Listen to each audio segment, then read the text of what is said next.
Tahun 2003, kasus gizi buruk di Lampung mencapai 309 kasus. Meski turun di tahun-tahun berikutnya, jumlah balita dengan gizi buruk dan kurang mencapai 128.000 orang. Kalau di daerah, pejabat juga tidak melihat ada apakah warganya itu mendapatkan akses pangan yang cukup, ya itu sulit. Akses pangan terhadap pangan itu termasuk kemampuan untuk membeli pangan itu juga, atau ketersediaan pangan di rumah dan di keluarga. Jadi kita semua harus aware.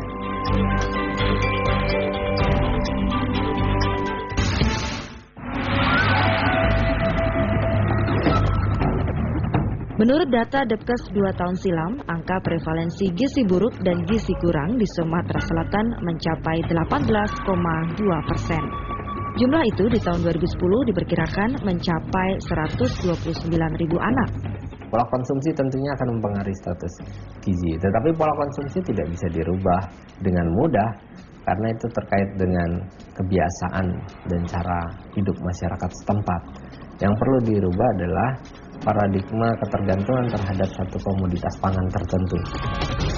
Namun menurut Dinas Kesehatan Sumsel, penderita gizi buruk dan gizi kurang kebanyakan berasal dari Kota Palembang, Kabupaten Ogan Kombreng Ilir, dan Kabupaten Ogan Kombreng Ulu Timur.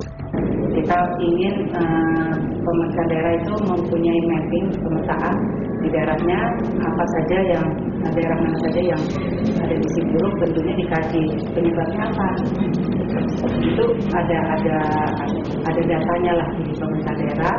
Kalau memang akses pangan kan peran dari Pemda untuk seperti Badan Ketahanan Pangan Daerah ya, untuk menyiapkan pangannya.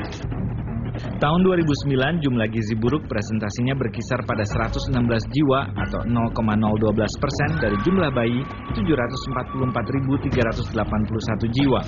Sedangkan gizi kurang perbandingannya berkisar 3.000 jiwa dari 744.381 balita atau 0,5%.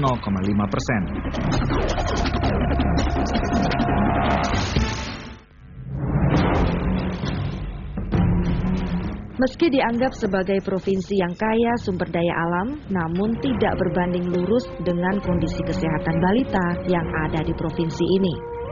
Dari sekitar 5,5 juta jiwa penduduknya di tahun 2010 lalu, diperkirakan 140.000 balita dalam kondisi gizi yang buruk dan kurang. Kalau di Pulau Sumatera ini hampir mirip dengan di Pulau Jawa. Ya, kenapa kasus gizi banyak muncul di sana? Yang pertama, jumlah penduduk, ya, jumlah penduduk yang padat, ya, kemudian juga perilaku hidup sehat yang kurang. Ini diakibatkan oleh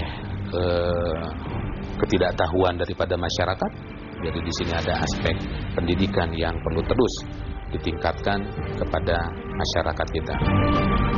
Angka prevalensinya mencapai 21,4%. Riau tergolong tinggi juga pada angka prevalensi untuk balita dengan kategori gizi akut dengan indikator berat badan berbanding tinggi badan mencapai 22%. Income per kapitanya termasuk salah satu yang tertinggi di Indonesia. Tapi kasus gizi buruknya ada di peringkat ke-7 di Indonesia. Berarti menunjukkan bahwa pembangunan hasil-hasil dari tambang tadi itu tidak dinikmati secara merata bagi penduduk Riau. Angka balita dengan gizi kronis atau pendek dengan indikator tinggi badan berbanding umur di Provinsi Riau tahun lalu diperkirakan mencapai 216.000 anak.